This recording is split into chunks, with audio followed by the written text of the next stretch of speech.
29 dekabr gecesi yurt boyunça elektrik öpçünçlüğüne dören böktönçlüğün arasında täze ýylyň öňýany marada howpsuzlyk wagtlaryň güýçlendirildi. Kanun goraýjy düzümler hüşgärligi artdyrdy.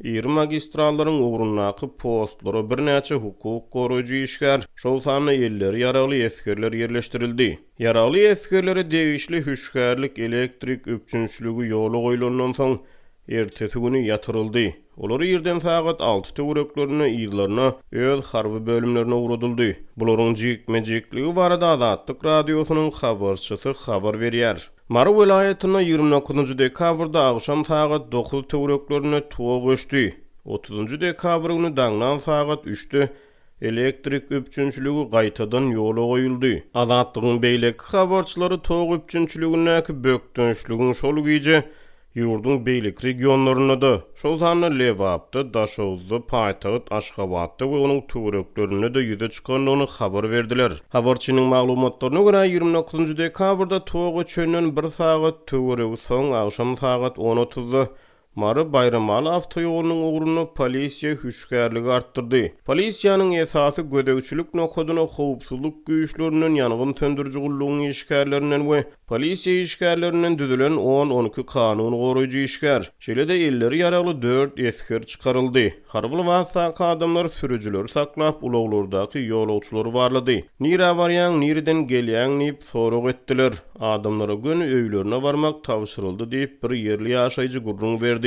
Habarçynyň kanun goraýjy edaralardaky bir çeşmesi şeýle hüşgärlik çäreleriniň şol güýje Aşgabat, Marara çägindäki polisiýa gödegçilik nokodyna da ýola goýulanlygyny habar berdi. Howpsuzlyk Mara we Bayramaly şäherleriniň içinde de güýçlendirildi. Hukuk goraýjy edaralarda işleýän ähli adamlara telefon edilip hemmeleri öz edaralaryna çalt gelmek tawşyryldy. Edara varanymyzda dolu maglumat bermän bir zat bolaýmasyn, ýollary, köp gatly jaýlaryň girilgilerini güýçlü gödegçilik astyna almaly. Adamlary öýlerinden çykarmaň, ýolda adam görseňiz nire barýanlygyny soraň. Gaty häzir boluň diýip ýol başçylary aýtdylar diýip Azatlygyň kanun goraýjy edaralardaky çeşmesi anonim şertde gurrun berdi. Onuň sözlerine görä milli howpsuzlyk işgärleri, polisiýa işgärleri, ýangyn söndürjü gullugyň işgärleri, 10-01 harby bölüminiň eskerleri we harbylar köçeleri, ýangyn goýuju beketleri, banklary we beýleki desgalary gödegçilik etdi. Ýol başçylar gaty gorkdular diýip ol sözüne goşdy. Şol güýje adam görsek öýlerine kowduk diýip kanun goraýjy işgär anonim şertde gurrun berdi. We ertesi elektrik öpçünçlügi ýola goýulandan soň güýçlendirilen gödegçiligiň dowam edenligini aýtdy. Ol 30 dekabrda agşam sagat 8-de çenli adamlara daşary çykmagyň gadagan edilenligini aýtdy. Ertesi tok gelenden soň ýerden sagat 9:20-de edarada ýygnak geçirildi we ýygnakda ýol başçylar güýçlendirilen gödegçilige dowam edilmelidigini aýtdylar diýip kanun goraýjy işgär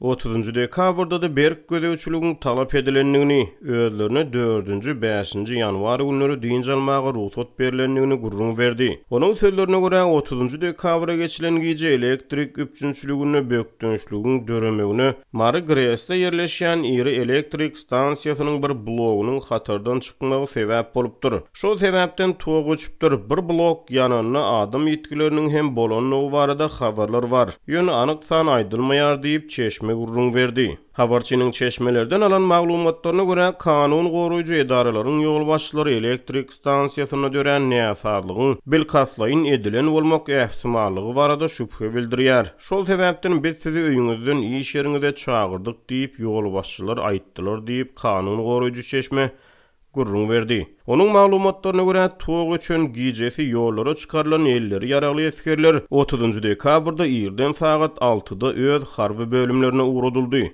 Beýleki harby bölümlere de gerek yerine taýýar bolmak tawşyryldy diýip çeşme aýtdy. Hasazol Azatlyk radiosynyň habarçylary 29 dekabrda agşam sagat 9 töwereklerini Paýtagat, Aşgabatda elektrik öpçünçliginiň dolu kesilenligini, ýurdun beýleki regionlaryna şol sany Daşowda we Lewap welaýatlaryna da şol güýje elektrik togynyň kesilenligini habar berdiler. Munyň ýygyany 30 dekabrda prezident Gurbanuly Berdimuhammedow ýurdun dürli künjeklerine elektrik öpçünçligini dören böktönçlük üçin vice-premier Şahmuhammed Durdulyýow, energetika ministri Çarmyrat Pürçökov hem de energetika ministriniň orunmasary Batyr Hudaýberdiýew Berkenç oglan etdi. Täze ýylyň öňü tirasyna ýurt boýunça elektrik güýçlenşliginiň wagtlaýyn kesilmegi we munyň ýa-da howpsuzlygyň güýçlendirilmegi barada Türkmenistanyň döwlet eýetçiligine media serişdeleri habar bermeýärler.